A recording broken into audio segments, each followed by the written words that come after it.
one that you have is beautiful with the plants. Well, let me see. I'm going to try again. I've done it twice already and it didn't work. Okay, we're Donna. live already. There were no public Yeah. comments. Okay. None? No, not as of a minute ago. That's always a sigh of relief. Especially after Kim, the we last were live. meeting. We're live.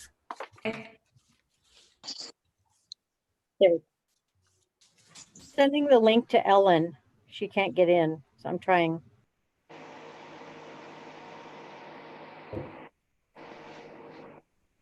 I had to cut and paste mine to get in.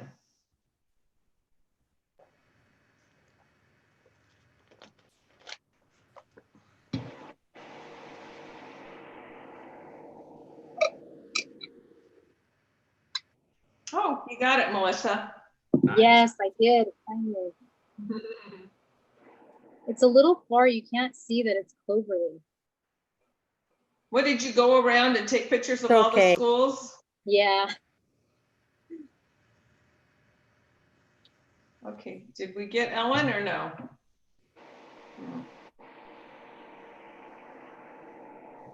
There she is. I see Okay. 001729. She said that was her inmate number or something. Hello. Okay, so, Andy, if you're ready, I'll go ahead and start the meeting. Yes, we are ready. Okay, I'd like to call to order the special meeting of the Temple City Unified School District Board of Education for August 5th, 2020. A roll call vote, Member Nolenberg, Yes. okay, Member Smith, Yes. Member Espinosa, Here. Member Lynn, Yes. and I am here. Okay, public comment on closed session agenda items. We do not have any. So we'll move on to closed session. We have 2 items to discuss. Personnel matters, Government Code 54957, Public Employee Appointment Discipline, Dismissal Release, and Personnel Matters, Government Code 54957, Superintendent's Evaluation Check-in. Can I get a motion and a second to adjourn to closed session? So moved. Okay, motion by Member Smith, I'll second by Member Espinosa. Yes. Okay, we'll do a roll call vote. Member Smith, Yes. Member Espinosa, Yes. Member Lynn, Yes. I'm a yes. Member Nolenberg. Yes. Okay, motion carries 5-0 and we're adjourned to closed session at 6:02 p.m.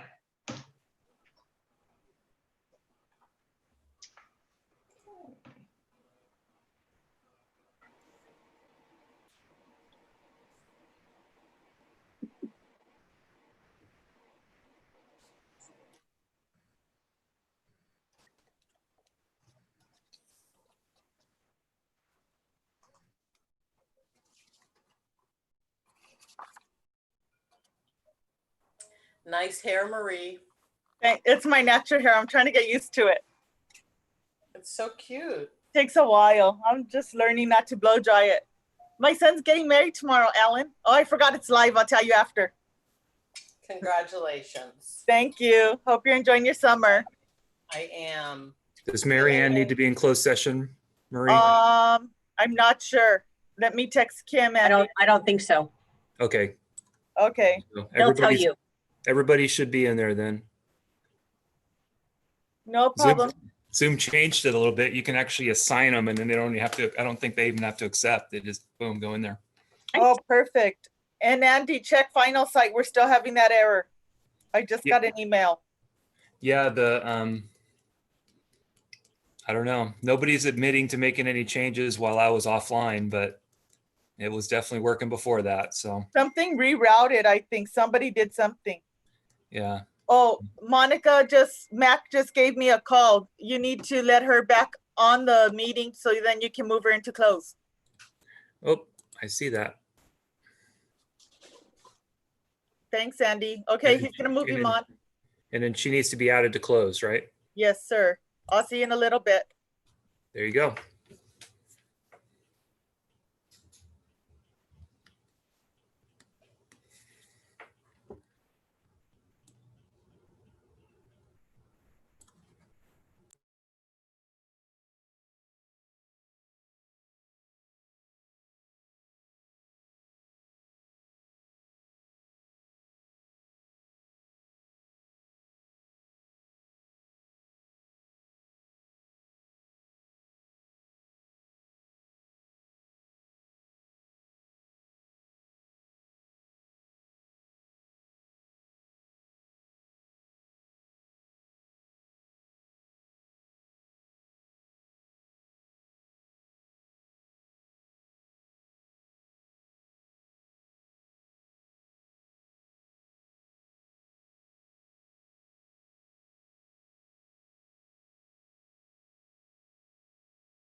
Was I supposed to vote in the adjourning a closed session or not?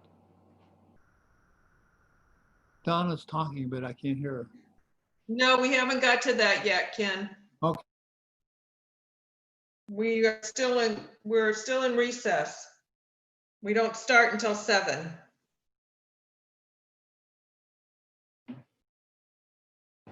Another 10 minutes, okay? Or 9 minutes, something? Okay, thank you. Mhm.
Okay. One more minute.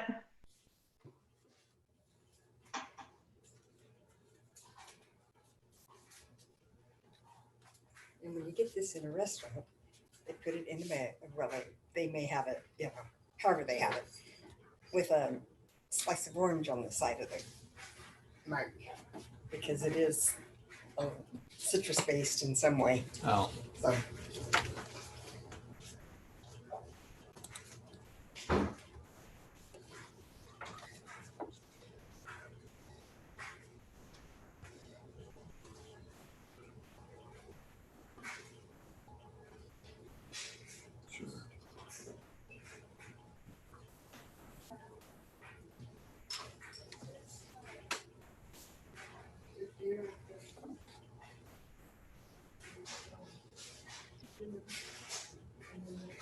Okay, 7 o'clock.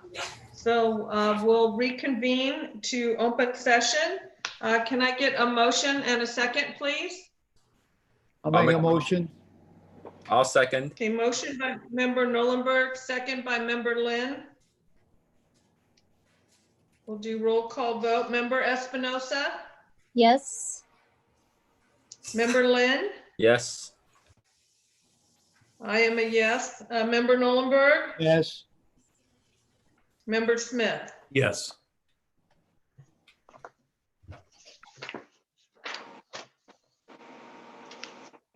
Okay, item 7 is announcement. Tonight's meeting is being digitally recorded. Item 8 is the Pledge of Allegiance led by member Espinosa. All right, if we could all rise, and put your hand over your heart. Ready, begin. I pledge allegiance to the flag of the United States of America and to the republic for which it stands, one nation, under God, indivisible, with liberty and justice for all.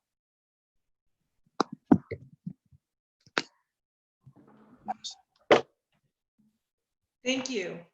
Number 9 is public comment on agendized and non-agendized items, and I don't believe we have any. Number 10 is written communications, and I don't believe we have any of those unless someone has something I don't know about. So we'll move on to item 11, which is the community update, and I just have a few things. First of all, I wanted to thank the city of Temple City for all their help with the graduation tomorrow night, and also all their help with honoring the class of 2020. So we really appreciate that. Secondly, I wanted to recognize the Templar yearbook staff at Temple City High School. They were recently recognized for top tier Theme Excellence Award at the Yearbooks at Beach Camp, which included schools from all over the country. This means that the students developed a distinct, relevant theme for the 2020-2021 yearbook. Yearbook Camp trains students in graphic design, photography, and journalism, as well as helps students develop their theme to set the visual and verbal tone for the new yearbook. So congratulations to all of them. And finally, I wanted to announce that October 3rd will be Temple City Relay for Life. This year, it will be a virtual event. Normally, our schools and a lot of the clubs at the high school participate in that, and there will still be some opportunities for participation this year, although, as I said, it'll be virtual, so it'll be very different. One of the things that Relay is working on right now is they're selling luminaria bags where you can recognize someone who has had cancer or in memory of someone who had cancer and didn't survive. They're going to be doing pop-up shops at Matt Smith's house, and And selling luminaria bags. So what I would suggest is if anybody is interested to go on the Temple City Relay for Life webpage, and all the information is there. Okay, moving on to the Donna? discussion. Yes, Just to Yes, clarify, ma'am. you had mentioned the graduation's tomorrow night. It's actually Friday night, so that we don't confuse anybody. oh, I'm sorry. Yes, it's Friday night. I apologize. August 7th. Tomorrow night is the joint meeting with the City of Temple City. Okay, there's so much going on. I'm not used to that. Okay, item 12 is, speaking of which, update on the graduation. And I think, Mr. Lohman, are you going to I am here. give How us are you? a update? Hi. So I guess I want to thank everyone to begin with. So I owe thanks to M&O. M&O is they've put our stage together and have it out on the field. On top of that, they slurried our new the back parking lot, so it looks amazing. Tony and his crew have been making sure the grass is green, so everything is set up. When I left the school tonight about 5 o'clock, the stage is up. The trellis behind it looks nice. Excited for not tomorrow, but Friday. We still need one more day, Donna. So don't rush it. Don't rush it. I have an update. I'm going to share my screen with you, and hopefully this goes through properly and we don't have technical glitches. You guys are going to get a copy similar to this. Marie has it and shared it with you via email. So it's basically what we sent out to our parents. And so all of our parents and students received this. 100% of our students got it. And then parents, as long as their email addresses were correct, they got it in their email as well. And so it just talks about the guidelines and the preparation for it, the drive-up procedures. And again, we need to thank Elena Lee for going through this. Today, she walked the graduation route. And tonight, her and Elias Borjaili and Ben Wynn are filming visual instructions that will be sent out as well. So we have the ceremony procedures, and then the change from last time I spoke with you was that seeing the number of kids who are going to participate and the amount of time it will take, and then based upon traditions, but also people's schedules, we were able to condense it to one graduation instead of that split graduation we talked about. So we'll start at 2:30 and we'll end somewhere around 7:45, 8 o'clock. We need to make sure we're done by about 8:15, and then it starts to get dark, and I don't want anyone trying to walk across the stage in the dark. So for you guys, your call time is 2:30, and Melissa, I hope I use that correctly, call time. If you're not there by 2:30, we have to start without you. There's no push in this. And so I know our parents and our kids will be lined up 2:30, and they'll be revving the go. And so that's how what we're looking at for Friday. I can't tell you how excited I am. I know you guys are excited as well. It's a long event though, and it's out in the sun.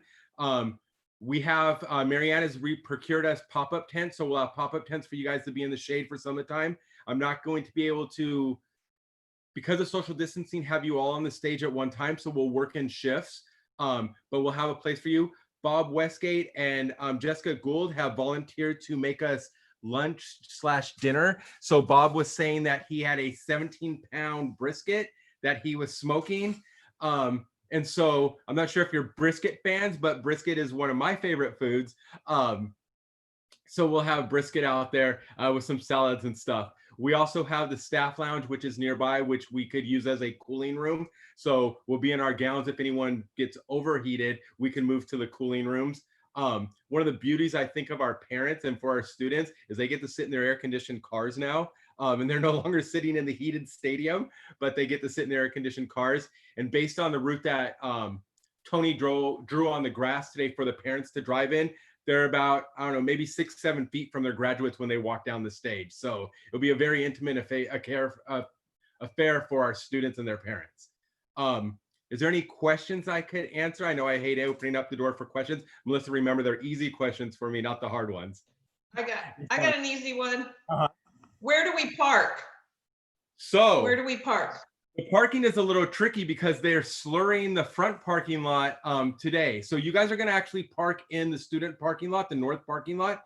You have to park in the middle sections though. Do not park on either end of it, just park in the middle. And then once you guys are parked there, you guys will come to my office and I'll have your gowns for you in my office so you guys could gown up there.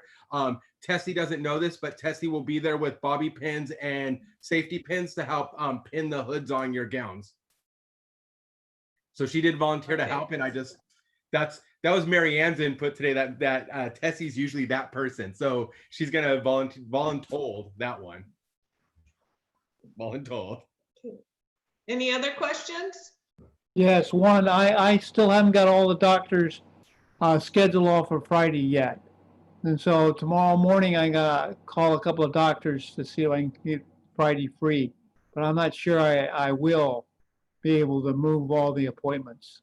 It's a long day, Ken. So if you get there at 7 o'clock, those kids from 7 till 8 o'clock will still love to see you.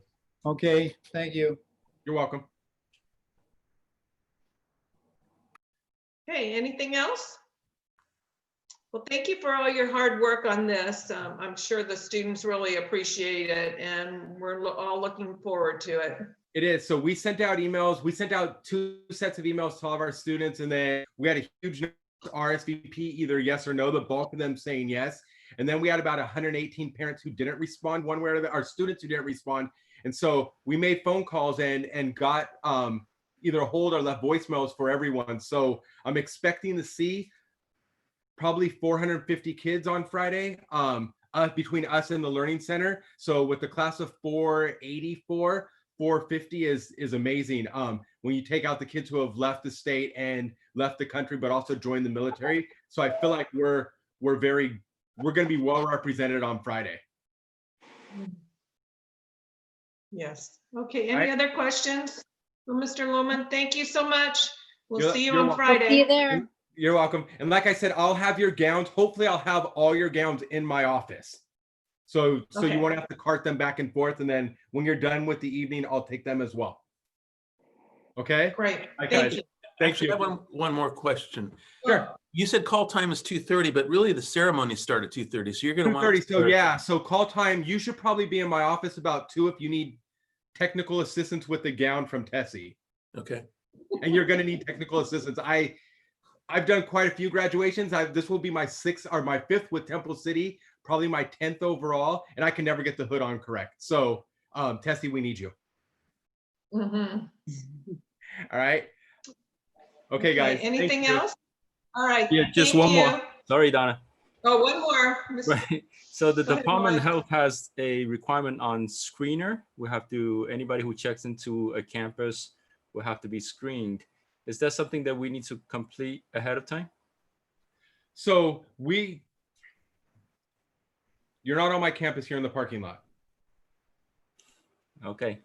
But yes, we could get thermometers. We could get the thermometers from Mary Ann. And if we could, that's not a problem. For those people who will be out on the stage, that's not a problem.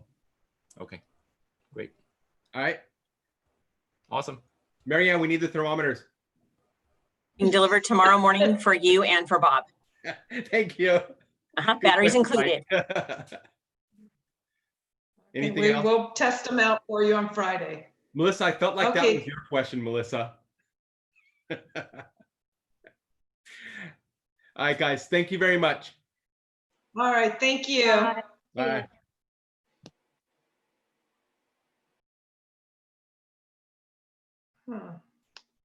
Okay, moving right along. I think this is the one we've all been waiting for, is the update on the reopening of schools. Donna, let me just pull up the PowerPoint so we can get Dr. Fricker started. Sure.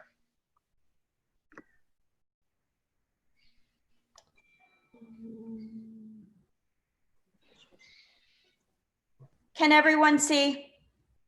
Yeah. Okay, let me go back. Yeah. Okay. Okay, So we have a bit of a shift for our opening of school. Can you just go back one, Monica? sure.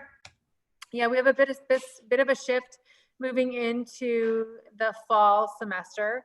And then what it's going to look like in spring, we will come back with an update. But at least for the fall, we are going to be starting in a completely online virtual environment. We know that the board took action to allow us to go into that shortly after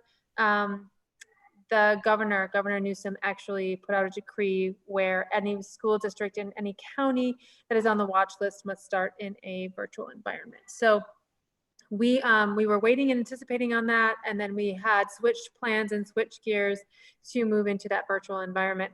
I just want to say at the start of this, I know that we paid as much attributation to the class of 2020 and all their accomplishments, and we had a great understanding of some of the things that just traversing through the K-12 environment and coming up to those culminating events like graduation and like the end of the school year and prom and the celebrations and the musical and all of those things that we value and we hold dear, that some of those things were postponed and missed, and we lost them. And it is a loss. It is a loss to the student, it's a loss to the family. These are incredibly important moments to families, and you put so much energy and effort into this young person going all the way through the K-12 system and then graduating in this big ceremony. And we know what a sacrifice that is for families, and we know how they anticipate that and look forward to that. And then when that's not there, there is a sense of loss. So I just want to acknowledge that for the class of 2020. And I also want to just put my heart out there for the class of 2021. This class is, I think, more distinctly unique than perhaps the class of 2020. And it's not a comparison, but this class is starting off the year. They're going into the year, their senior year, and they're going into an online environment. And, you know, the homecomings and the productions and the applying for colleges and all of those things are going to be slightly a different experience. And so we have really worked with our staff in the task force to try to make sure that we do anything and everything possible to support the class of 2021 as they navigate through this year. Now, hopefully, when we get to the spring, we can have a better resolution and things can start to piece back to what we would consider normal. We don't know that for sure, but we are surely planning for that to happen, and we will exhaust all effort for that to happen, because we do feel like we felt so helpless and bad for the class of 2020. We do have that same feeling, and I just want to acknowledge that at the beginning of this for the class of 2021. And anything that we can do, please send our way. If you have suggestions or you reach out to people or people give you suggestions, please send them our way so that we can at least factor them in, because it really is important to us. And I just wanted to say that at the start of this, because I think we don't want to lose sight that this class is just as important, and this class is missing some of those milestones too.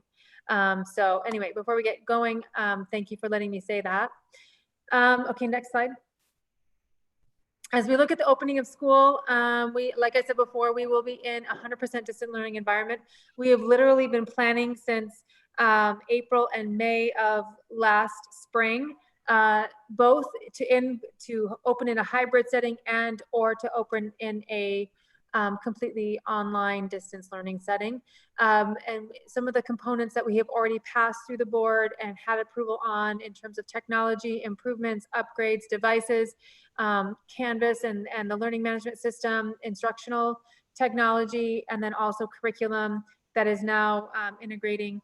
All of those things have been done throughout the course of the summer to make sure that we can launch distance learning with the greatest amount of support for our staff and the greatest amount of support for our students.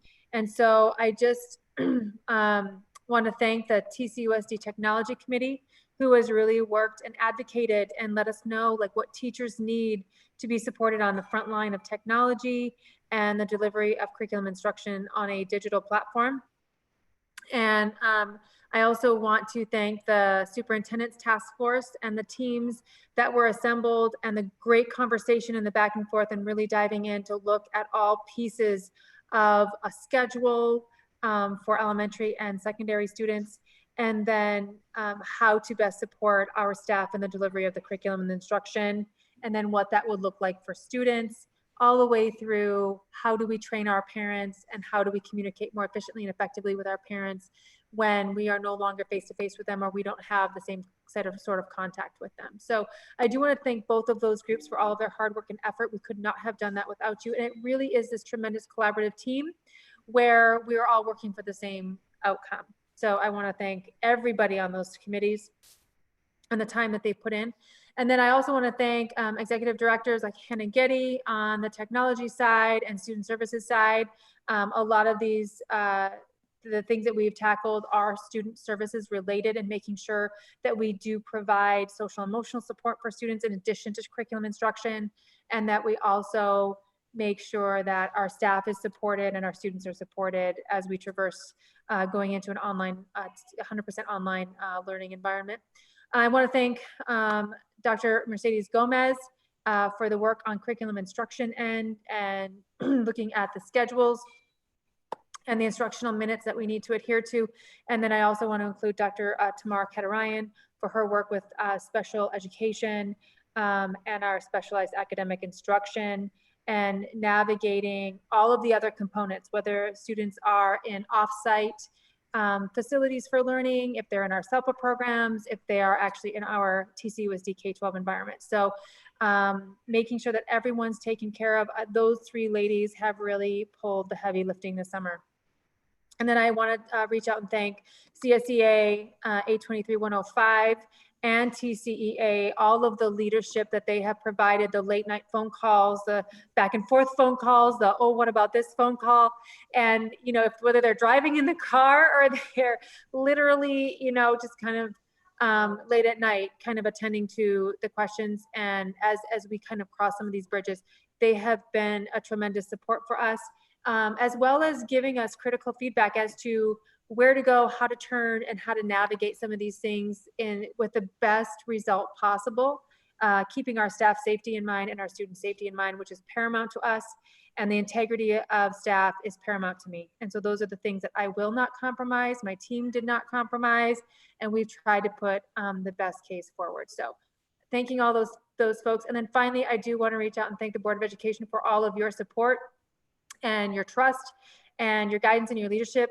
And even if that is, you know, making sure that we look at every detail and we make sure that we go through every hoop needed and possible, not as extra measures, but because we want to make sure it's right for our staff and it's the right thing for our district moving forward. Because yes, we have to respond to COVID and the situation that we're in, but we want to make really great decisions long-term for the district, and we don't have to reinvent the wheel and have staff invest time and energy in something that's not going to be fruitful in the long term. So we really want to make these decisions as best that we possibly can, thinking of the long term in mind, so that the staff will actually gain the benefit from doing the hard work up front, so to speak. So with that, I just want to go to the next slide.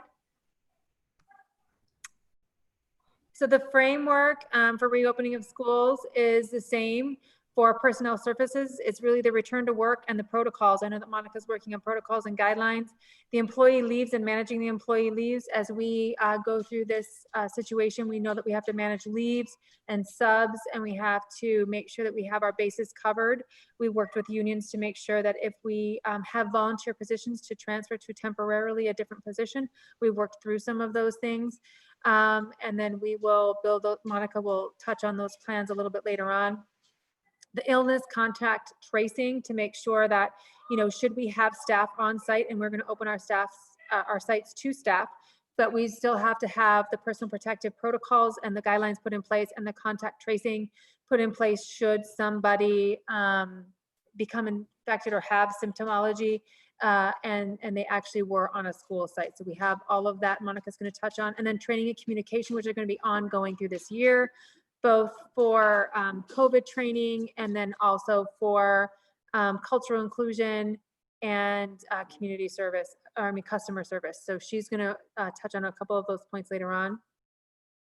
Fiscal management, we had the June revision of the budget, which was much better. As you remember, We still have to be mindful of cash flow management as deferrals will be coming later on in the school year. Just a reminder on that.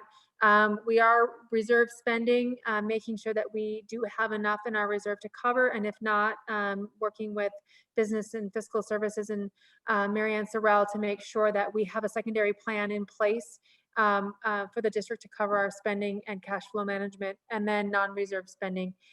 We did look through significantly in the spring, in addition to COVID, of ways where we can just fiscally reduce. We've looked through every contract, we've looked through every program, and we have been able to reduce some spending going into next year. That's going to help on those two levels. And that report, Monica is going to put together a personnel report in the first board meeting in September and give you an update on all of that as it solidifies. Curriculum instruction, we're looking at standards-based curriculum. The Governor Newsom is working with Thurman's office to put in social justice or diversity standards. Those will be coming down the pipeline. We're anticipating those to be developed sometime this year. Superintendents are on that task force, and we all, there's a select few of us who have entered into questionnaires and surveys and then conference calls to help guide that process, but we do know that those are coming, so we anticipate those. In addition, we want to make sure that we are focused on our standards-based curriculum in our core areas. That would be ELA, math, social science, and science at the onset of this online digital environment that we're heading into. And then again, I'm touching on the learning management system and the professional development that will come for staff, and then also for students and for our parents. So our parents will become trained on the learning management system and how to navigate the curriculum and the instructional components for their students and help the students navigate this throughout the course of the fall.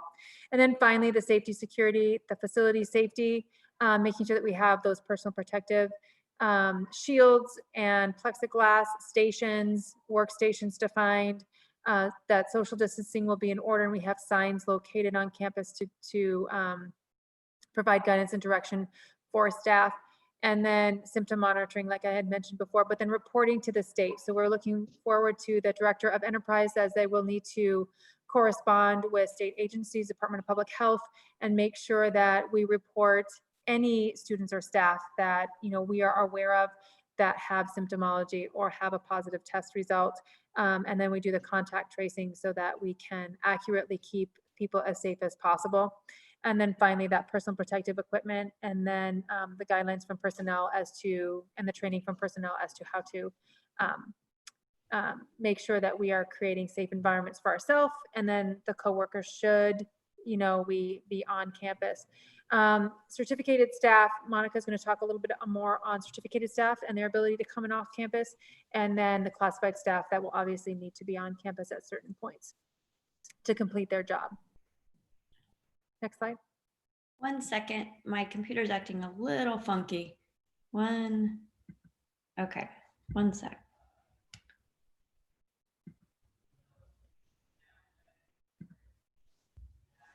Okay, 1 second, Kim. We're just having one small technical difficulty. Nope. Okay. Okay.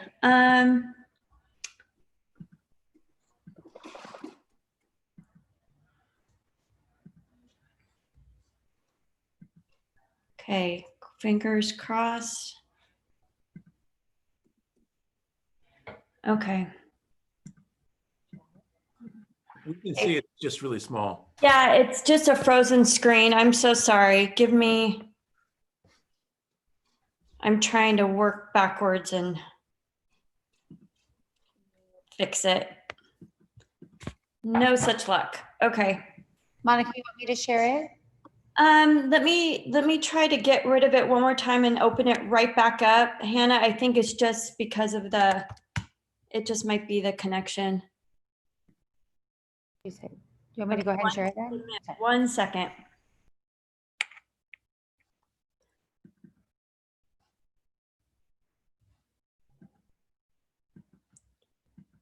No, Hannah, you're going to have to share it. I'm so sorry.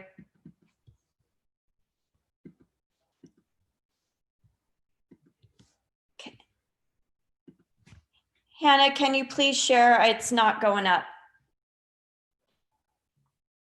She is. Okay, thank you, Hannah. Sorry. And then Marianne, you're up next.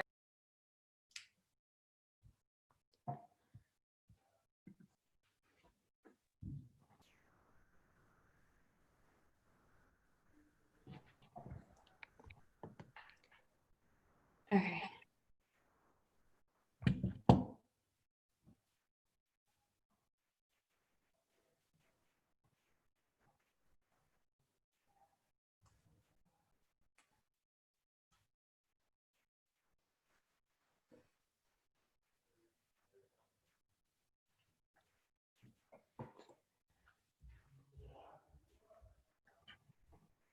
That one, that's where we were.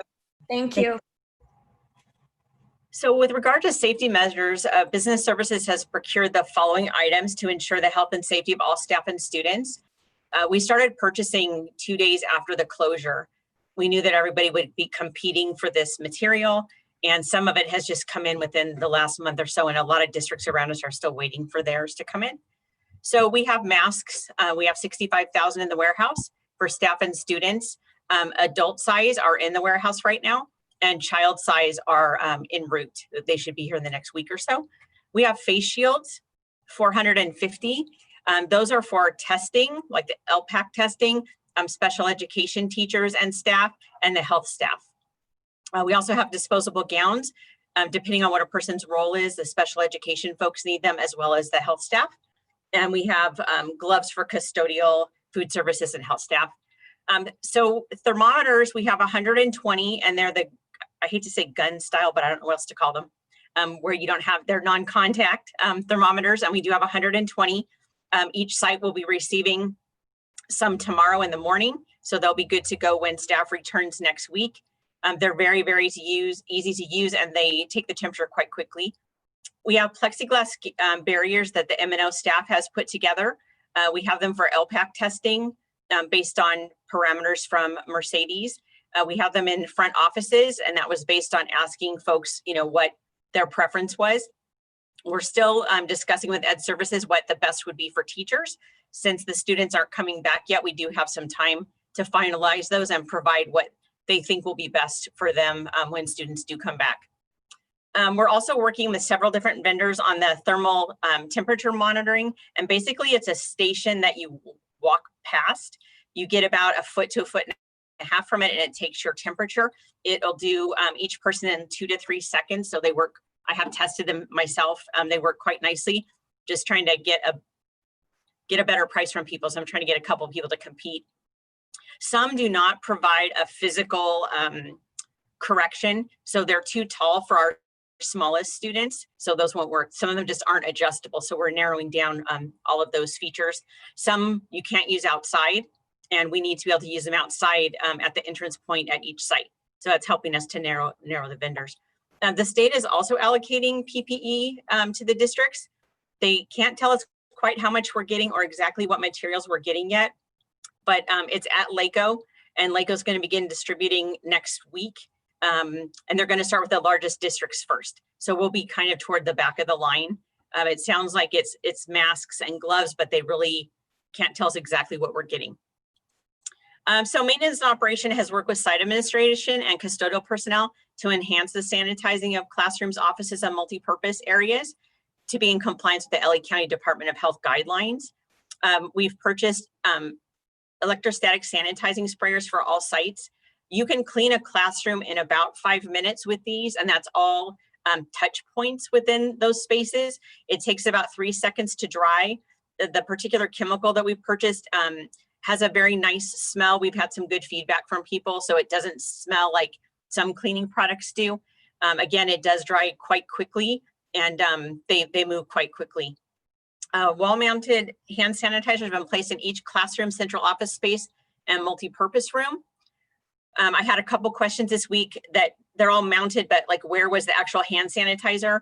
So some of the custodial folks thought they would just wait until it was closer when people came back on site to actually fill them. So we're giving them direction tomorrow morning to go ahead and get all those put in. All the inventory is there on their site. They just need to pop them in. So that should be wrapped up by the end of the day tomorrow. We had some comments from parents. They were concerned about the restrooms that had the electric hand dryers, because once a child dries their hands, or a staff member, like how do they get out the door, you know, without touching the handles? So we've installed paper towel dispensers and trash cans in any restroom that only has an electric hand dryer to give that option to staff and students. We have 3 months additional cleaning supplies stored at the warehouse, because those were also very difficult to get at the beginning. So we're trying to keep about 3 months ahead of what's needed, so we can always be on top of that. They are doing daily cleaning of all touch points. So that would be, you know, desks, doorknobs, door handles, any place that a person might touch as they're moving through the day. We're doing additional training for the custodial staff. They've been using these new electrostatic sanitizing sprayers to test them out, but we're having the person that's our main vendor for cleaning chemicals come out and train all of them. We're picking a day between next week and the following week. I want to make sure everyone knows how to properly store the chemical, because it can stay in the sprayer, but it has to be stored properly so we don't have any issues with that. Also, we've talked about the HVAC units as part of our conversation about La Rosa. So every site except the high school, all the coils have been cleaned. The high school, we're about 1/3 of the way through that, and we should be completed by early next week. So they will all have been addressed and filters changed. Next slide, please. So food services has been working very hard this summer to come up with different alternatives. We didn't know if we were going to be, you know, half the students on campus, half at home, if it would be distance learning, we weren't quite sure. So we had a plan for each of those possibilities. Now that we know that it will be distance learning, we've developed a menu for grab and go lunches based on the guidelines from the National School Lunch Program. And to support the families for pre-K through 12, they can pick up at any of the locations. So we're going to serve Monday, Wednesday, and Friday. And a family can go to Emper, Longden, or the high school, regardless of their students' ages. So if they have a students in elementary, middle, and high school, they can go to one line and get everybody's food. We're also preparing ID cards that have a scanning bar on it. And so as they come through, we can just scan right through the windshield to know who their students are. That keeps them from having to touch the pen pad to put their codes in. It'll help the line go faster. The students do not need to be with the parents. They just need to have their cards with them. If someone forgets their card or doesn't have their card, we can absolutely look it up and help them. So there's an option either direction.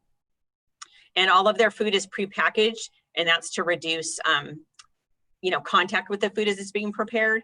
And we also are working on, we have a plan to keep a 6-foot distance between the staff when they're preparing food and the staff when they're serving the families.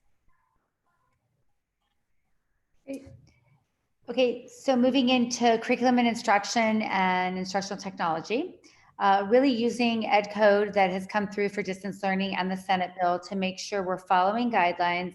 There have been a lot of questions that we met with the superintendent's task force, just making sure obviously that we're meeting requirements, but more than that, are we meeting the needs of our families? So really working, and our staff, and making sure we're keeping our staff safe and being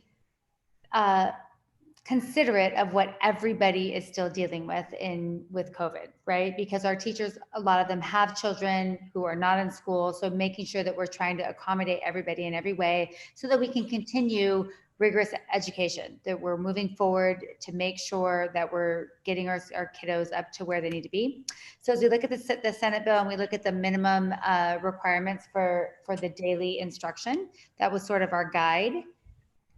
And in the superintendent's task force, we met with a large group, and everybody was represented. Elementary, Oak, and the high school were represented, and they had done a great job of surveying their colleagues and getting feedback to see what would work, what made sense, what could be done. So as we look at our elementary schedule, this is our plan as we move into distance learning, so that we can make sure that we are meeting the needs of our students, our families, as well as our teachers being able to physically be able to do this.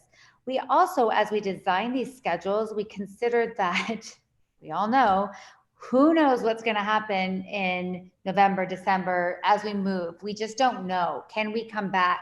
Can we come back in a hybrid setting? Our goal is to get our students back on campus as soon as we can in a safe manner for our staff and our students.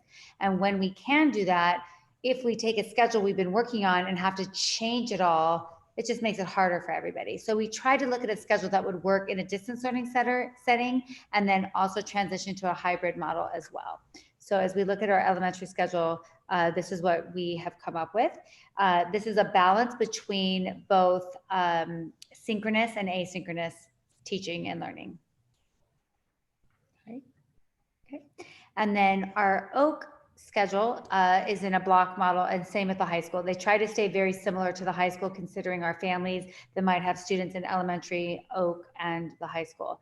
So as we look at this, we're doing 80-minute block periods. So teachers would see their students basically every other day, Monday and Wednesday, Tuesday and Thursday, based on the periods when they saw them, with a very specialized schedule for Friday. And I make sure you could see that. I know my Zoom window is blocking it, but as we look at it, Fridays would really build that social emotional learning unit where our counselors could come in and do a lot of instruction with our students and do some community building. PBIS could take over, web, ASB, have assemblies. It would still be a required day. It's not a day off of learning. We're expecting all of our students to be involved and be present in their instruction. The schedule for Fridays for OAK will still be fleshed out as far as times go and be communicated out. But at the end of the day, the goal for Fridays is that every student will have live instruction, but that's a time where we can really try as best we can to bring that feeling of being on campus back to everybody. And then for the high school, very similarly, I'm gonna move that, sorry. That you have a block schedule period, you have block schedules built in, and then you also then will have a Friday schedule where the teachers will be doing very quick check-ins with all students, but then in addition to that, our counselors will also be doing a social emotional learning curriculum, and assemblies can be built in, and we can have that camaraderie that we're trying to build. As Dr. Fricker mentioned, as we think about our class of 2021, it's one thing to end the year with COVID, but it's another thing to have COVID take the majority of your senior year away from you. So we want to really focus on them and make sure that we're giving them that very specialized senior year, as well as all of our students, make sure we're keeping in touch with how they're working together, how they're staying up on their courses, but more than that, just making sure that they're feeling supported with everything that's going on and making sure they have an outlet. So then as we move forward, we are going to be a one-to-one district. We have looked at our inventory, we've done large purchases, and despite all that's going on with, getting deliveries in wherever they're coming from, we do believe that we will be able to be one-to-one and be able to start passing out not only textbooks and materials that students need before school starts, as we would normally in registration, but also a device for every student. And that device would be a TCUSD device that would be expected to do their curriculum, to handle their instruction with that device. We would have content filters on it so everybody could be safe and access what needs to be accessed from their home internet. For students that are struggling or families that are not having strong internet service, we would like to help them. We've purchased additional hotspots and looking to help any family that's in need so that we can make sure we have access to all students. Then as we look, our assessments, as everyone knows, it's just difficult in a distance learning environment. Within our own district, our assessments, quizzes, our teachers' ability, we have purchased Respondus, which is a program that can help us with a lockdown browser to make sure that assessments are safe and students aren't able to veer off from where they are, and we can really assess their learning. And then additionally, the statewide assessments, as we know, are currently scheduled to proceed because the future of the spring is, very unclear still. LPAC has also begun in August. Dr. Gomez is setting those initial tests up for our new students who need to be tested for that initial assessment to see placement regarding language proficiency and how we can help support. And as we all know, we've heard about Canvas. We've been training all summer long, and I cannot I cannot commend our teachers anymore. I can't think of a way to thank them for how hard they've worked and given up their summers. We've had so many teachers. I've had teachers say, hey, I went on vacation for a little bit, but I'm here now, I'm ready. And it just breaks my heart because summer's for vacation. You should have vacation. You should be with your family. You should decompress from the year, especially this crazy year, and be able to gear up. But they're giving all the time that they have to learn and acquire knowledge within this system. And we as a district are working, we're new to this too. We're trying to make sure that our sync from Aries into Canvas is clean so that there's no confusion. And so there isn't a stop, start, and, just trying to make it as smooth as possible. We've acquired many tools that we can integrate within Canvas and getting everybody that access. We're very excited to do that.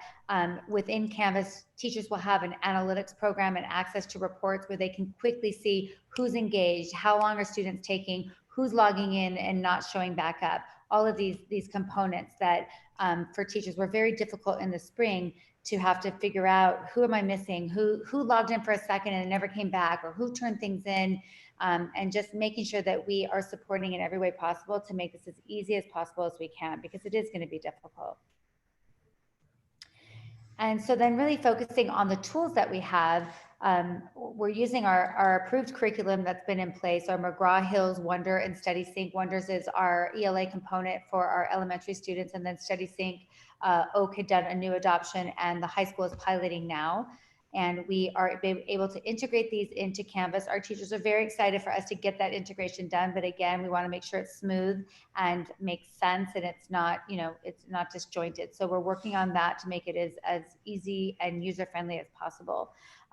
We have a great deep level, the highest level of integration possible in Canvas is coming from HMH, which is our math expressions curriculum for our elementary students as well. And then we have that level of our 6th grade students that also use and our Oak students that use the textbook. So we're able to give them other resources and then use that online version as much as possible and integrate into Canvas. And same with science and social studies, being able to use our curriculum that we have and then supplement it with some other things such as Nearpod is something that we're presenting today. It's a great educational technology resource that people just rave about. It offers a state-lined, standards-lined curriculum for TK through 12 for all subjects. And it gives teachers the ability to teach synchronously and see students involved, offer whiteboard, interactive whiteboard, students can collaborate, but you also can asynchronously offer curriculum and still be able to access and see who's engaged and bring everybody together. For example, offline students can do certain quizzes that can be in a game format, but it saves any information. So as they compete in these quizzes, they can see what other people have done and they're constantly competing, even if they're not online at the same time. And it just gives students a lot of motivation to try to beat out their peer, have some fun. And there's research that shows that students are going back into those quizzes and assessments to master the material, but for them, they're just trying to get the best score in the fastest time. So it's a win-win for both students and teachers. And as we look at Vocabulary, is a great way for teachers to reach all students and make learning fun. Kami Reader is a tool that will make passing back feedbacks instantaneously for students and teachers. Gizmos for our high school science teachers. Seesaw for our TK through 3 teachers. They've been begging for this resource, and we want to make sure it's going to integrate at the highest level for them. So we're working on that integration so that it will work well. Continuing our work with iReady as the diagnostic tool, and then beyond that is Mastery Connect, where we can really build those formative assessments, those common assessments, and be able to really look at not just measuring learning loss, but really moving our district beyond that, building our PLCs and being able to really look at students at a performance level and not just a percentage of work, right? So just being able to really master the art of understanding where all of your students are and reach them at their level. And so as we look at professional development and parent meetings, for our certificated staff, like I said, we've worked all summer long. And again, I cannot thank our teachers, our tech committee for the amount of support that they've offered to all of these teachers. I had an email from a teacher the other day who is married to a teacher in another district. And she was really clear that she was grateful for what we're being able to offer, because as we look around to other districts, not all districts are able to offer what we've been able to give our teachers. And so, again, we're all in this together and we're just trying our best to offer as many tools, support, and resources as we can. We've been very clear that day one is not going to be perfect. Everybody go. It's all great. We know it's going to be rocky. There's going to be some mess and it's going to be difficult, but nobody's expected to be perfect on day one. All we need to do is make sure that our students know we're here for them, our families know we're here for them, and we will build it and we will continue to support and offer the highest level of academic support throughout the year, as well as social and emotional learning support. We are excited to bring some teachers on special assignment into the system. We've looked to get an elementary innovation specialist as well as a secondary innovation specialist. Beyond that, we are also bringing in, looking to bring in a program specialist to look for equity and outreach. So as a team with a small committee of teachers, we can really look at what do we need, where do we want to go, and how can we get there, and make sure that the input from the teachers is heard and their voice is heard, so that we're moving in the same direction as a team. Our classified staff will also gain training for Canvas as we come back to school, so they can help answer questions for our families, be able to support our teachers, as has come up earlier, that we're making sure that we're in every classroom and giving every teacher the help and support that they need, be it if they're working from their classroom or at home. We are excited to develop Parent Square. We've been sending out messages through Parent Square. Our families have been so responsive. Miss Sylvia Mock, who I work closely with, and I are getting emails constantly from parents wanting to get added, want to be part of it. Our community of everybody, of our parents, of our students, they're very excited to be connected. So we're working very hard to make sure that everybody's connected. And I'm proud to say that when we first signed up with Parent Square, it pulls from Aries, and our families, we were at about an 89% connection. We're at a 95% today. So we're working every day to get that to 100%, so every family is connected and getting our messages, and they're able to get them through an app. They can be pushed through. They're able to get them via a text message or an email, and at certain times a phone call. But in every way, every parent is available to get that information. And then lastly, just continuing those virtual meetings. We've become pros at it to a degree, and we want to make sure we stay connected with our PTA and our parent groups, our ELAC, our DLAC, and our LCAP meetings, to make sure that our parents know that COVID or no COVID, their voice, their input, we need them, we need their support, and we're excited to have them be partners with us in all of our efforts. So in a student support situation, we look at attendance and discipline, and this has come up a lot. And, our take on it is, as abnormal as everything is, let's be as normal as we can. Let's be as usual and as typical as we can. Attendance is expected. We expect all students to be in their classrooms when assigned. Now, we also understand that families are struggling. Families need to go to work, and sometimes they need to do some of that work and learning with their student when they get home from work. So we're working very hard to partner with local daycare agencies, see what we can do through our own ELP to offer that daytime support, so that parents can go to work and students can access their curriculum when their teachers are online. That's very important. We want to make sure that we are holding that high bar. We've always been a highly attended district, so we want to make sure that we maintain that. Our site admin and our classified support will help us in making those phone calls to see what we need to do to support all of our students. Interventions and support, we're really going to work on this. I think this is something that it's always been important, but in a time when we don't have our students right in front of us, it's so important that our counseling staff have the tools and the support to be able to communicate out to us and to our families everything that we need to do to bring everybody together, and keep our site admin supported as well, so that they're able to reach out to our families and offer every possible situation that we can, so that students can be in class learning.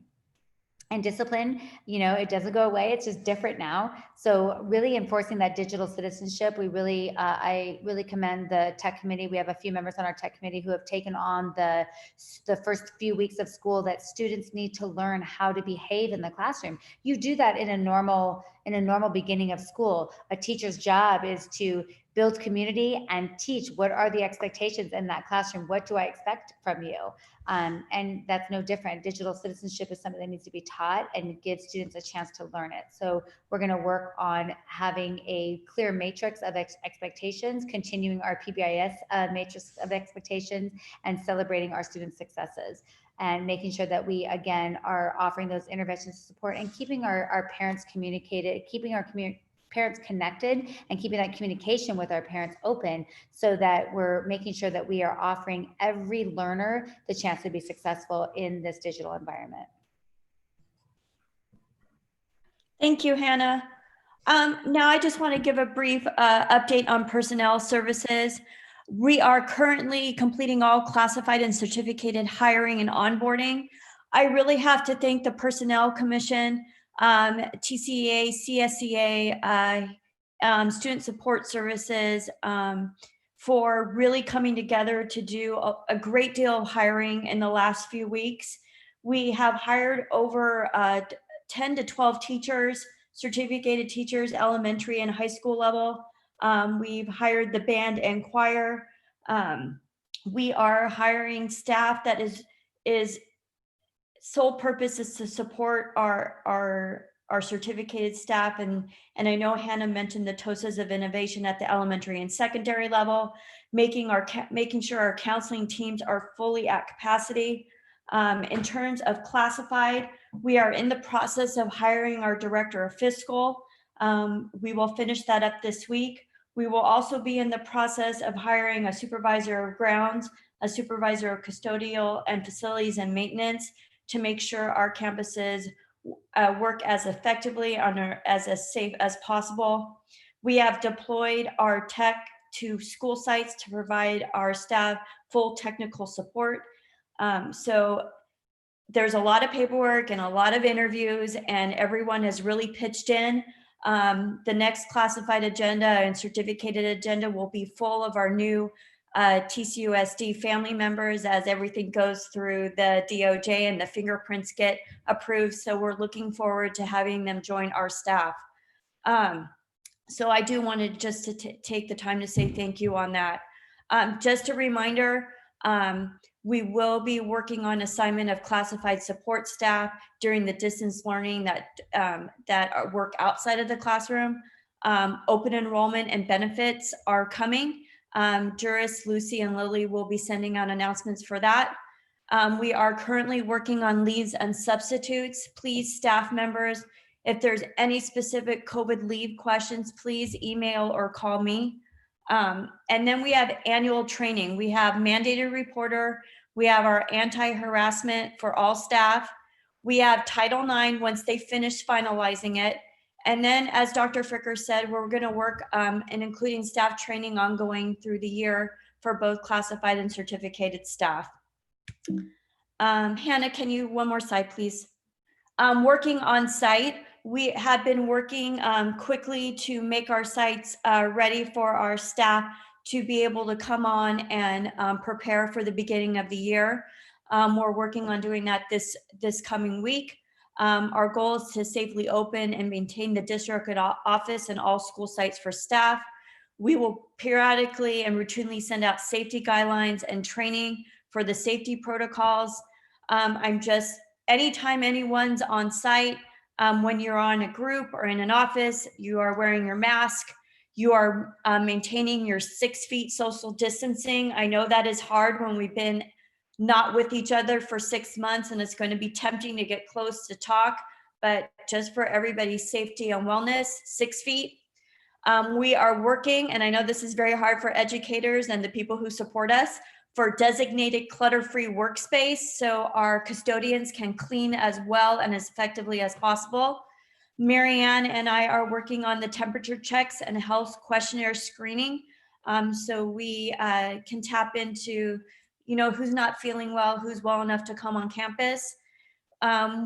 Principals are working with us on making appointments for the use of workrooms, especially with the upcoming year, just to make sure everyone is safe and maintaining proper distance. We're also working on rotation of work schedules for classified staff to limit exposure. We're working on limited site hours from 7 to 3:30. Sorry, it should be 3:30. And we're also working on a 4-10 schedule to allow for deep cleanings on Friday. So teachers and staff will have access Monday through Thursday, and Friday we are looking in to get our custodians in there to provide deep cleaning for all areas.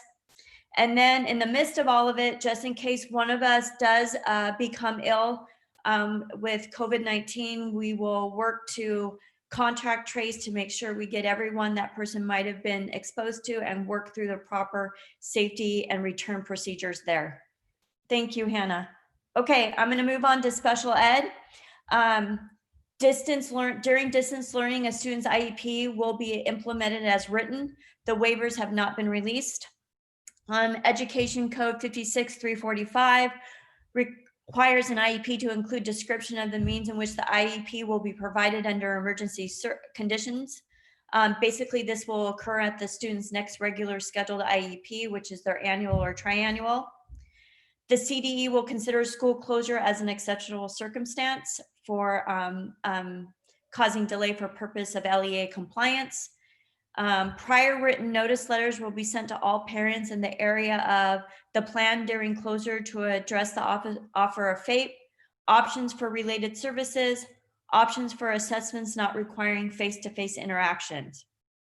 IEP meetings will be held virtually following the TCUSD virtual IEP protocol. And all services will start virtually and be reevaluated every 30 days to assess if one-on-one person services can occur following state and local mandates. Dr. Kataroyan is keeping up on all the announcements regarding waivers and anything that impacts special ed students, and she will share as they come up. Before I turn it over to Dr. Fricker for questions, we have our next task force follow-up meeting on August 10th.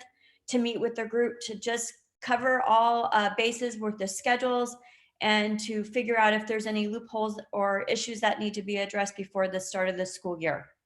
Thank you, Hannah.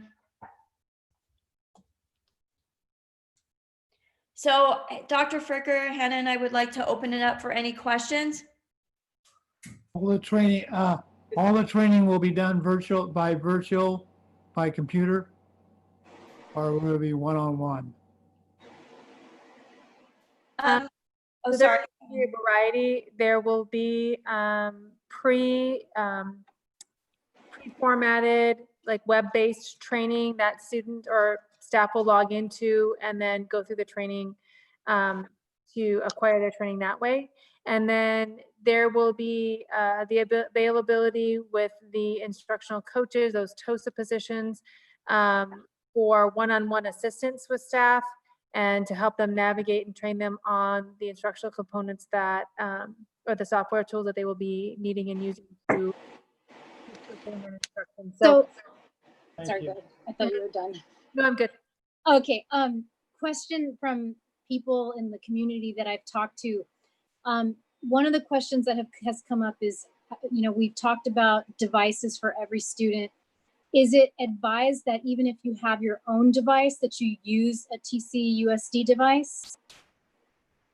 So it is, it would be recommended that yes, you would use a TCUSD device to make sure that we have all of the protection software on there, the safeguards on there, and that all of the software that we do upload to those systems are functioning and cached properly so that students can actually access them in coordination with the district. And so we've worked hard to increase our inventories on that. And there, if we do need to order additional, we'll have to come back to the board for that. But we do think that we have enough to cover. Okay, and then the other question I got from some community members that have new little ones coming to the district that have never had anybody in TCUSD schools. I know this time around this time we do like kinder assessments and things like that. And I also just wanted you to touch on anything special we're doing for those new families that are coming in, because this is, it's already just coming to a school district is very, very new, and you're kind of just, you're navigating. So are we doing anything special for those families? Okay, I'm going to flip over to Hannah for this one. So we met with the principals the other day, and we were hoping that we would be able to do some sort of like one-on-one appointments, but we're just, because of the county watch list, we just can't do that. So We're gonna work on having some sort of virtual roundup, some sort of connection. Most of our schools, and especially La Rosa, being our TK through 3 school, they're gonna have back to school night right away. They actually have it right before school starts, and they're gonna have those virtual sessions where there'll be some meet and greet. So it is sort of disappointing because, again, we talk about our class of 21 and what a huge milestone starting kindergarten. You know, I mean, I still remember crying. I remember looking around going, oh, I'm the only person crying as my kids walking into class. So I feel for those parents and those families because it just is such a very different environment, and we're just not able to have them on campus at this point. We were hoping that we would be able to, but the principals are working to have something virtually set up so that people can connect. We also know that our littles, as we call them, are going to struggle probably with distance learning digitally right in the beginning. So we have some plans to really ease them into that. There will be curricular packets and things that can be sent to them in that drive-through, and just making the digital part fun and connected, you know, learning connection. And so that's our focus for right now. Is kinder full day like everybody else, or how is that happening? So normally registration coming on campus and doing all that fun stuff and getting to meet everyone, we're going to do that through the drive-through. So they're going to set up, we've gotten very good at the drive-throughs because we've done so many of them. So there'll be a drive-through where they will come through, they'll get their textbooks, they'll get their device. Most of the meet and greets and all of that will still be virtual because our teachers won't necessarily be available for all of the registration drive-throughs. So they'll be in their classrooms, and it'll be mostly just meeting their teachers probably on day one and in that virtual setting. But I mean, for kinder this year, is it the elementary schedule that you showed applies to kinders as well? Yes, I'm sorry. Yes. Oh, okay. Kinders will have a shorter schedule because the required minutes, but all of our kinders will be doing the same amount of minutes. So where like La Rosa used to be was an extended day, all of our kinders will be the 180 minutes because that's the requirement. So that will be given to them as well. And then on the other end of the spectrum, this is my final question.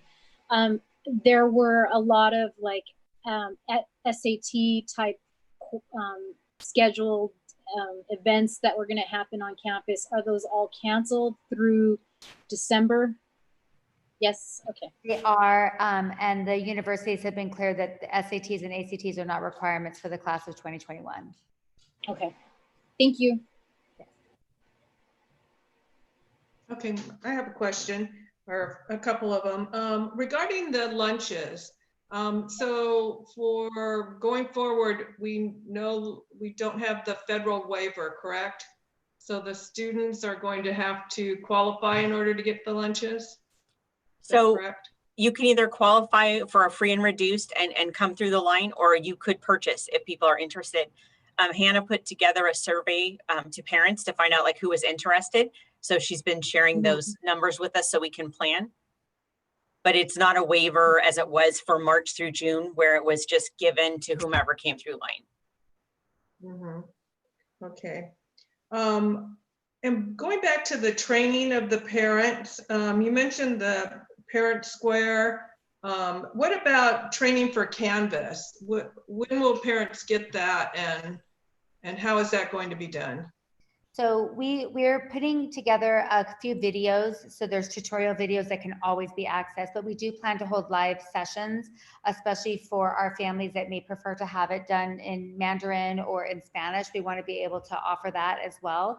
So we are hoping within the first week before school starts that we can do some quick tutorials and do some like Q&A sessions. So if we can get those videos out, if we can get information out and then be available to answer any questions. We will also be always having the help desk open to all of our families so that we can answer those questions as they come up. But there are a lot of videos already made, but we want to make some of our own special ones for TeachUSD to make it really clear for our families on how to access all of those elements.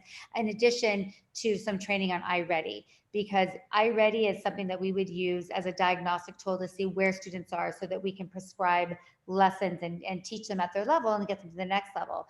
Well, those diagnostics are always done in the classroom. So having them done at home, we we want to make sure our parents are really aware of how important those diagnostics are, because it's hard as a parent. You want to help your student, but we really want to make sure they understand what those diagnostics are used for and how to, you know, help their student get set up, but not help them take the diagnostic. Are there other questions? Yeah, I have 3. And I just want Go to, ahead, Mike. I want to just start with a comment. I'm just very impressed with the amount of work that has gone in. This is not easy, especially given that the, you know, instructional services is under transition. So I don't know how you were able to generate this amount of detail this quickly and this well. So I have 3 questions. So I attended a CSBA meeting a couple of weeks ago, and there was talk about the learning continuity and attendance plan, which implements part of the Senate Bill 98. Is there a timeline for the board to approve the learning continuity and attendance plan? Also, the acronym there is LCAP of all acronyms. LCAP 2. I can answer those questions, Mike. Okay. First of all, it has to be turned in by September 30th. So the 2 board meetings will give a little bit of an insight to it on the 26th, then the 2 board meetings at September. So we will meet the timeline for the public hearing. Hannah has given so many surveys. We have so much data that we have gathered from parents, and it has been translated in the Mandarin and Spanish. So we have met all those requirements for feedback. So you will be seeing that data roped into the LCAP and learning plan that will be due on September 30th. Great. I mean, I could see tonight's presentations like an LCAP. Right. Right. We just have to fit it into the form. Right. Sorry, can I just add on to that? I think with the LCAP, one of the 2 major components, especially in SB 98, is learning continuity, but also we have to address learning loss. The learning loss that could have or would have or possibly did occur in the spring of the year, and then summer months, especially for our special education students who would have gone to extended learning in the summer, and then any learning loss that would come into play in the fall. And so I think when the instructional team sat down to address learning continuity and learning loss, that is where you saw that slide of tools that staff can utilize to create data, create assessment, to target intervention or improve skills for students who may have exhibited any sort of learning loss throughout the spring or even going into the fall. So those components serve as tools teachers can use, but it also serves as measurement and a matrix for how we are addressing the prevention of additional learning loss for students going forward. So both of those things kind of come into play. And then we are working obviously with the LCAP 2, or the second version of the LCAP, and that report that's due in September. So this kind of nicely leads into my second question. You know, there is the Learning Loss Mitigation Fund. I think one section of that has to be addressing the students with disabilities, right? So my question for, in regards to students with disabilities, since we have a change in the continuum of services due to distance learning, will there be a need to do amendments for our students with disabilities who have, let's say, IEPs or 504s? So a couple notes there. We are doing prior written notices so that we make sure that we ensure the correct offer of FAPE for, or free and appropriate public education for, our students with disabilities, and making sure that they are making progress towards their goals. Some of the tools that we mentioned in the same tools that we mentioned in that slide actually can target students where they are and create skill development activities so that they are continuously monitoring and targeting their area where they do need improvement. And then you can determine with that data, how much improvement are they making? Are they making progress towards that goal? And then we now have those data tools and those data sets to showcase in the IEP meeting of how we are addressing those needs. With some of the students who need more specialized needs, like your OT, your PT, your speech and language, We were hopeful that we could have pulled those students in for a one-on-one setting. And right now we are not able to. In our last conversation with Dr. Farrar and the LA Department of Public Health, she is aware of that. And so they are trying to make the provision for that one-on-one service to be rendered by those specialized staff members. Because truly in some of those cases, it would be very difficult to render those services. If we can't, we are trying to render those services in teletherapy and making sure that they have Zoom meetings for speech and language, and that they have observations of, the occupational therapy or the physical therapy that is needed. In some cases, the physical therapy, if it can't be performed by a person in the home, then we're going to have to provide a different way of doing that. The SELPA has offered to open up the SELPA office and have administrative staff perform some of those specialized services. So those are just some things that are in the works to address that issue. Unfortunately, all of the pieces of those puzzles have not come completely together, but they are in the works. Great. Okay, my final question. In looking at the elementary schedule and the secondary schedules, there's going to be a likelihood, well, there was mention of, the synchronous and asynchronous components of the school day starting at 8 o'clock. I saw the elementary was 8 o'clock to 2:30. I think the kids are out before that. There's PE right at the end of the schedule. Now there's I guess that there are going to be blocks of time during the school day that are going to be asynchronous. And so this question pertains to the asynchronous setup. Students will most likely, they're not going to choose to work in isolation during asynchronous time. They're going to seek out buddies or small groups. Will there be certificated supervision during asynchronous time? And what are some of the risks and possible liabilities if there is no supervision during the school day over asynchronous time? Yeah, I think the goal within that schedule is to use that synchronous and asynchronous time intermittently so that you're not doing a bunch of synchronous and then here you're on your own. So an example might be that we start the day with a 10-minute, everybody's warming up, there's a fun community builder, we do something, okay guys, let's take 20 minutes, you're gonna come back at this time. Now we know with our youngest learners, that's gonna be hard. There's gonna have to be an adult helping those younger learners know that they need to come back on. With Nearpod and some of the tools that we're offering, like I said, teachers can monitor even the asynchronous work. So they can see who's on, who's doing what, they can ping them, they can make comments to them, and then bring them back in whole group learning. The general rule, because within the Senate bill, there is no direct mandate of how much has to be live versus how much is asynchronous. They just say an overall amount of instruction has to reach the 240 minutes with daily live instruction every day. So we've given our teachers a guide as, 50% of your time should be in live instruction, but that doesn't mean 120 minutes of straight Zoom, you talking at your students. So using that time wisely so that we're pulling students back and forth to make sure that that's happening. At any time that we can utilize our instructional aid support or anything like that where we can do breakout groups and add to that, we will. But there is some time for independent practice, and that's why we're really working on those educational technology tools where teachers can still monitor what's happening and keep tabs on what's happening. Discussions, chats, announcements, things like that can help bring them back.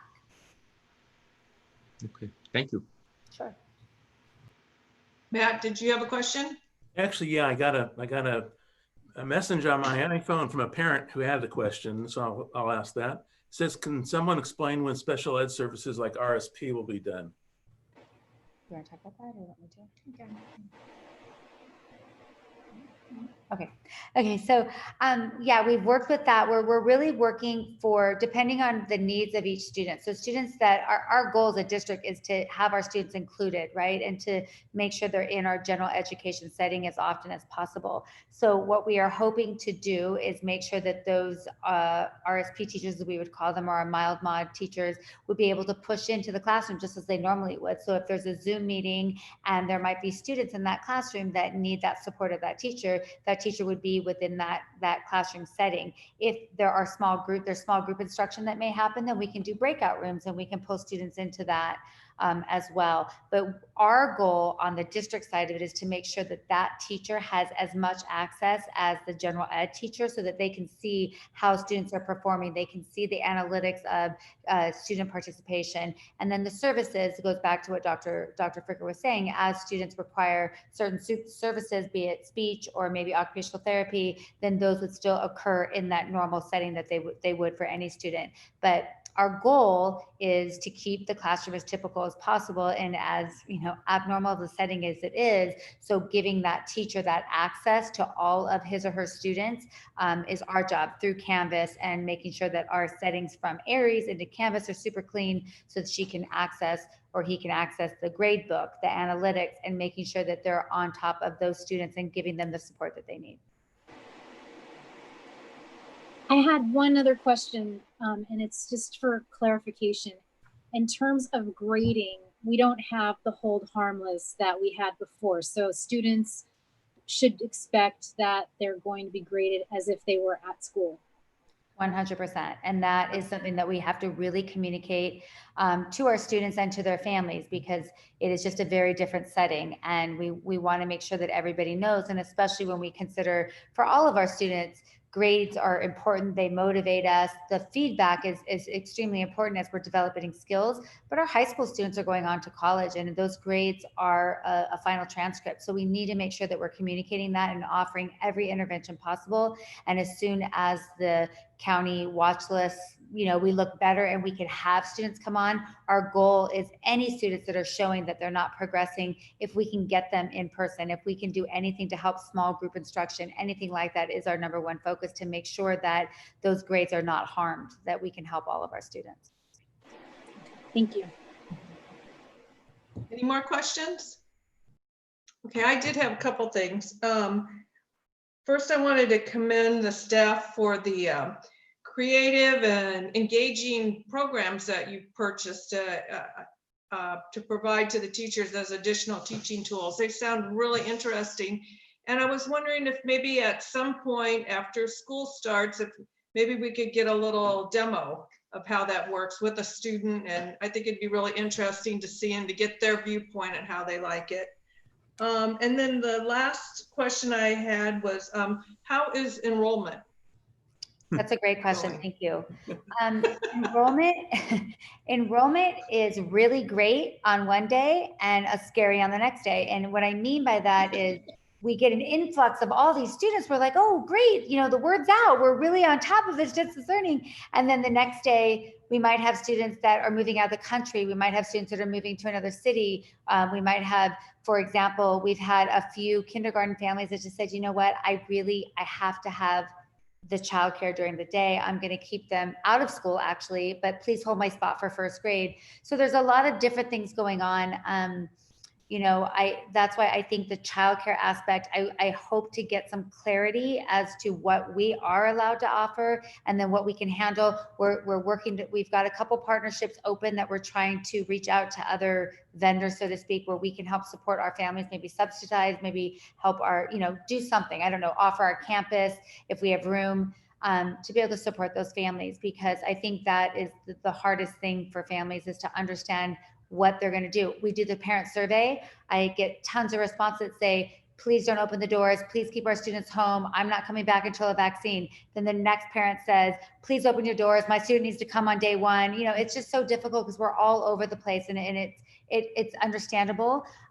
So overall, enrollment is fine. We are not down. I wouldn't say that we are down. I would say that we're actually pretty maximized in most of our settings. We have a few classes that are a little bit lower than normal. The kinders, I would say, are probably the most vulnerable. The high school, it's been interesting because we did have some ninth graders pull out and then come back. And so I think everyone's just trying to figure out what they want to do. So I think it's really important that we get our word out of what we are offering, so people know that we are TCUSD still, and that high level of achievement will be there. Yes, that's very true. Okay, does anyone else have any questions? Not so much, but All right, your well- enrollment ADA is Oh. frozen for this year. Anything that we get in Mhm. will impact next year's funding, I think.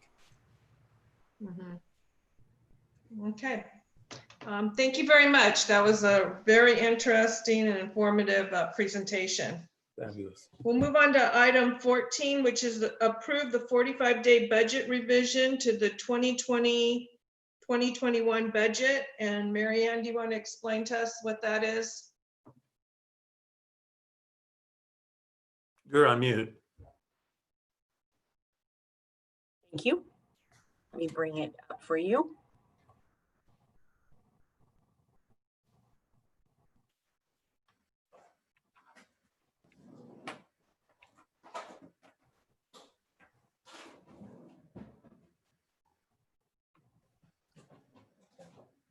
Sure I have the right one.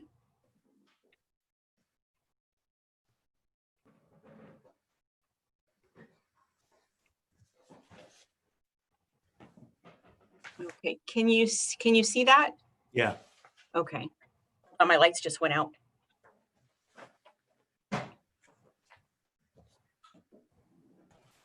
You have to pay the bills, Marianne. I try, I'll tell you. So this is a 45-day budget revision, which Temple City very seldom has to actually prepare. It's generally speaking, if someone has, district has an issue after the governor's put the budget out, usually we have our May revise. We put all the adjustments through from the governor. However, as you all know, we had revisions after that. There has been talk in the past about an August revise. What we have now is there will not be an August revise. This is required by Ed Code 42127. This adjustment of a 45-day revise if there's a material change, which it was a wonderful material change.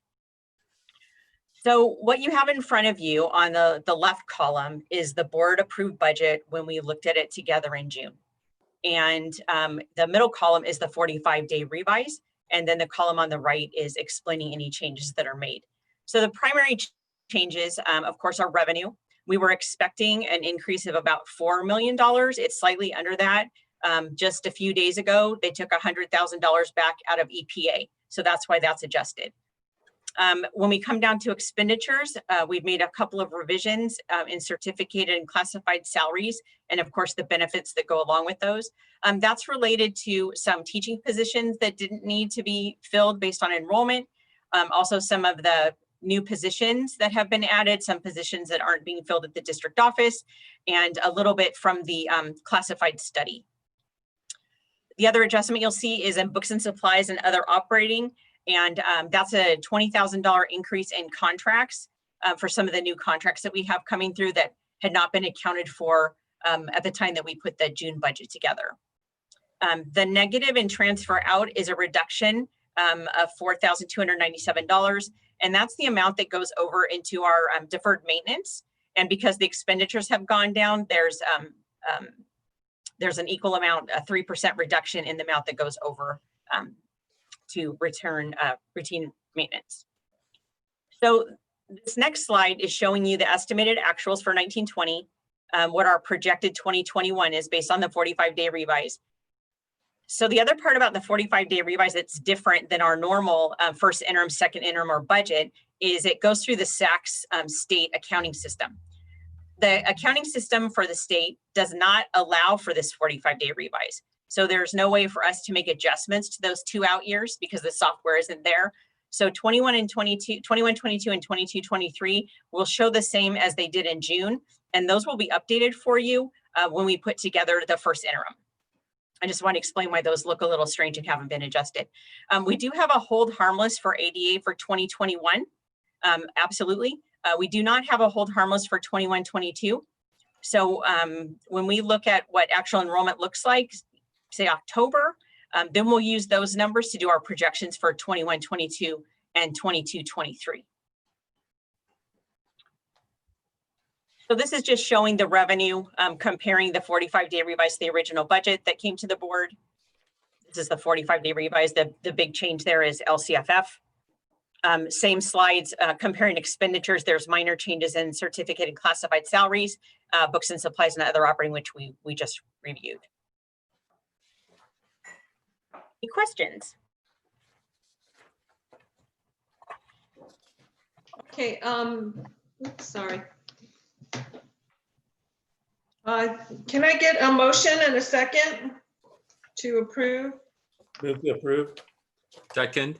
That was motion by member Smith, second by member Lynn. Yep. Okay, are there any questions or comments on this? All right, we'll do a roll call vote. Member Lynn? Yes. I'm a yes. Member Nolenberg? Yes. Member Smith? Yes. And member Espinosa? Yes. Okay, the motion carries 5-0. Item 15 is approve adjustments to 2020-2021 district budget. That's Mary Ann again. So based on the fact that you just approved the 45-day revise, this is the transaction that we have to do to update the files with LACO. So attached, you would have received 6 pages that are budget adjustments. So when you do a budget adjustment to Fund 1, some of it's restricted money, resources, some is unrestricted. So that's related to the revenue we talked about, the staff and the change between contracts and supplies, books and supplies. And then the third one, pages 5 and 6, is related to Fund 12, which is ELP. So one of the staff members through the classified study had an increase in salary that is in that separate fund. So we have to detail that separately to the county. And so when you look at the bottom of the agenda report, that's detailing Fund 1, which is the general fund, and Child Development Fund 12, which is our ELP program. All right, can I get a motion and a second to approve this? I make a motion. Motion by member Nolenberg, Second by Lynn. second by member Lynn. Okay, are there any questions or comments? All right, we'll take a roll call vote.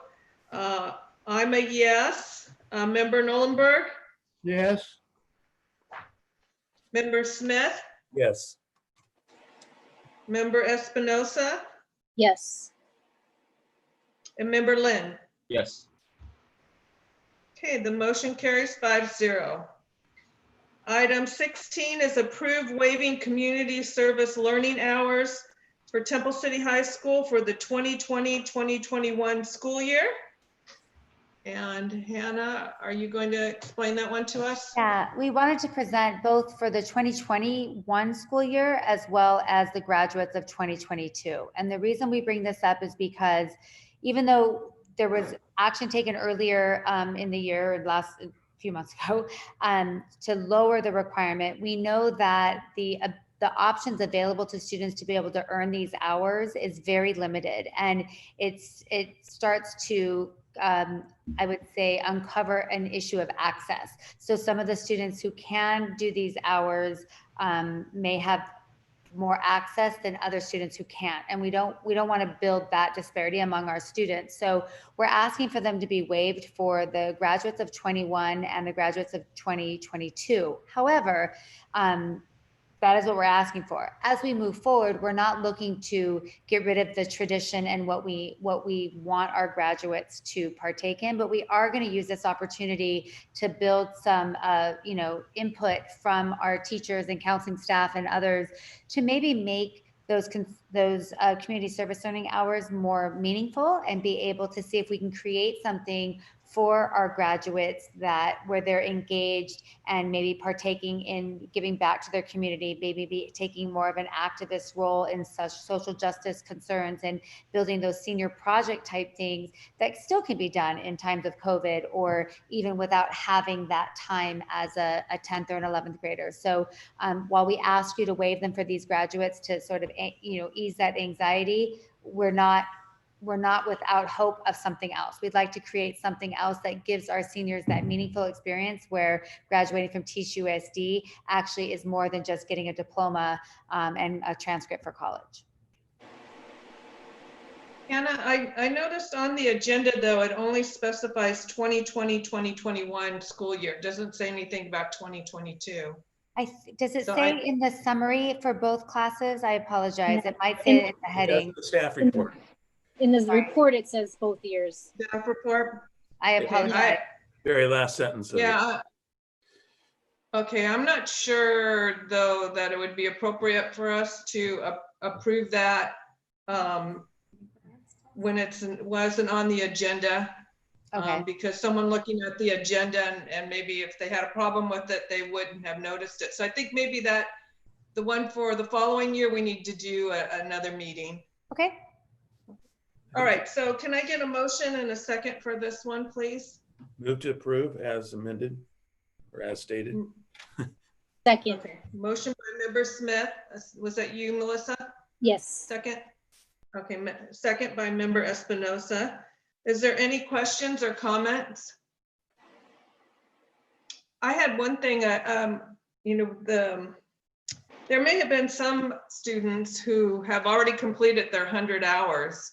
And so even though we're waiving it, is there some way we can recognize them for the effort that they've put in to get it done early and to really be ahead of the game? Absolutely. So yeah, if we could look at something for their, maybe for their graduation or some kind of an award for them, that would be a good thing, I think. Does anybody else have any questions or comments? Okay, we'll do a roll call vote. Member Nolenberg? Yes. Yes. Member Smith? Yes. Member Espinosa? Yes. Member Lynn? Yes. And I'm a yes. So that motion carries 5-0. Item 17 is approved contracts for the Executive Director of Curriculum and Instruction, Executive Director of Special Education, and Executive Director of Student Support Services and Technology System. So Monica, would you like to give us an explanation of why we have these? Okay, so this is a contract for each of the executive directors for 1 year only for 2021.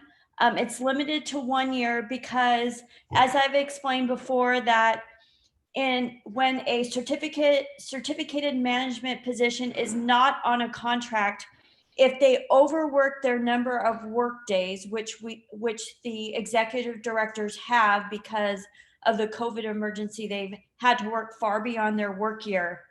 The contract protects them in terms of it gives them an option if they do overwork their work year, they're able to take those days and it preserves those non-work days to be able to cash them out if they need to. It's just a mechanism for me to try to fix what we did and have them when they had to work over their work year this year and possibly the next coming year.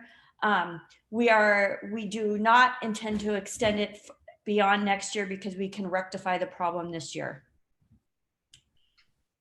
So like last time we did an amendment for myself and Mary Ann's contract because we already had existing contracts. The problem with the executive directors, I couldn't fix it because they didn't have a contract.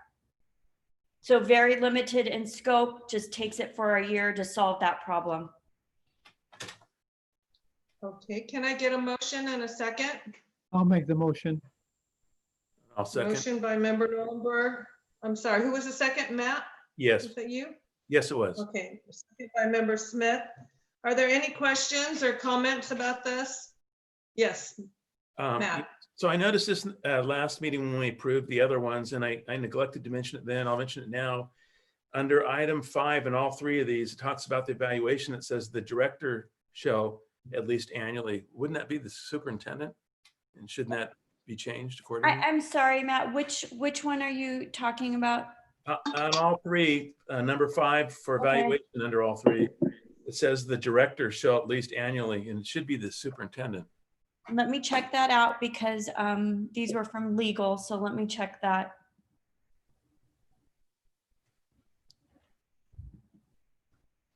And the same is true for the 2 Okay. that we approved the last meeting also.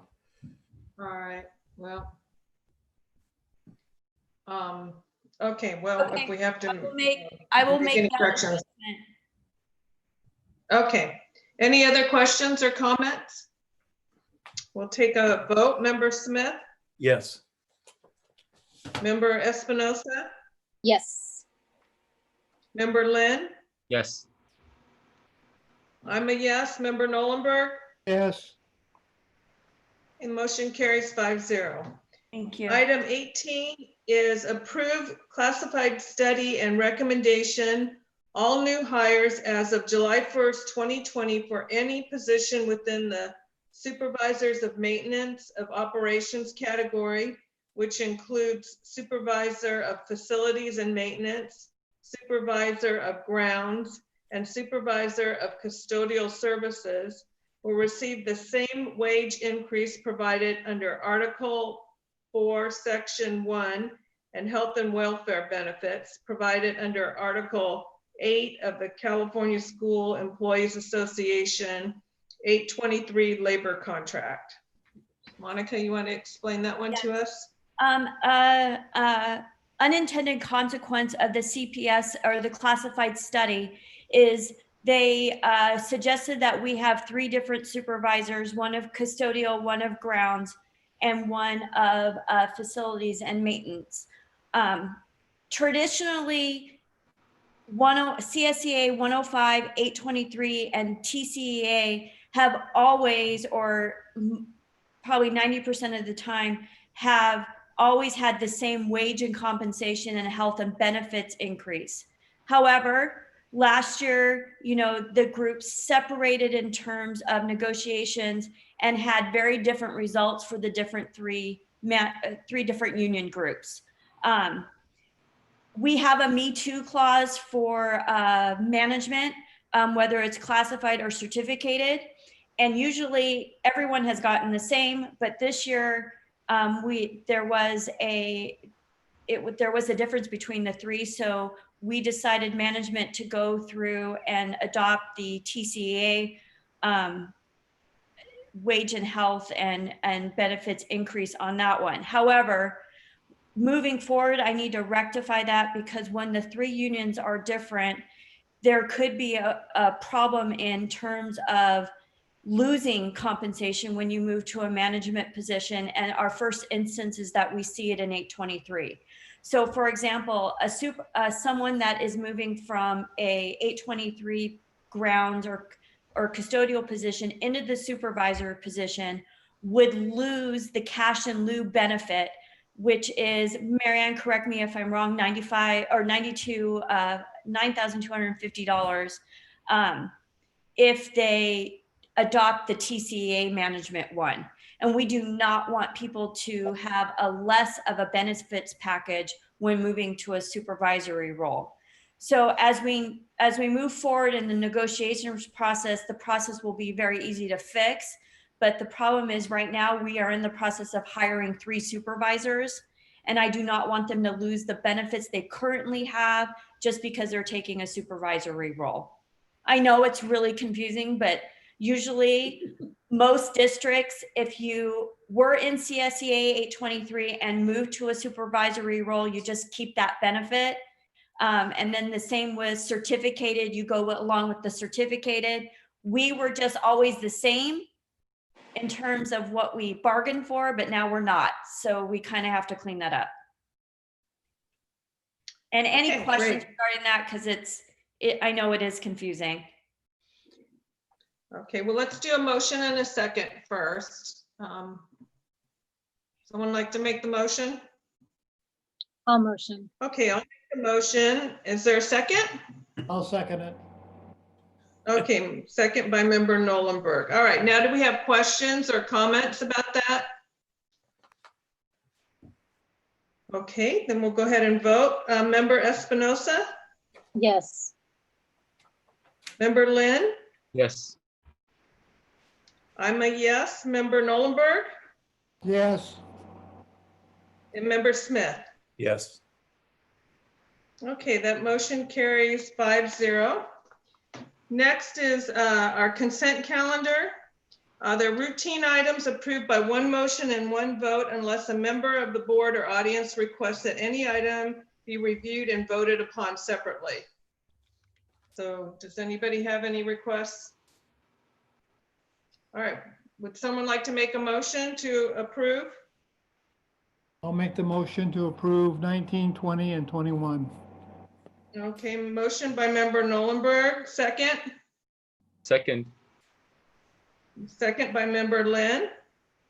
We'll do a roll call vote. Member Lynn? Yes. I'm a yes. Member Nolenberg? Yes. Member Smith? Yes. And member Espinosa? Yes. Okay, that motion carries 5-0. Are there any board requests or comments? Okay, any future agenda items? Do we have any additional public comment on agendized and non-agendized items?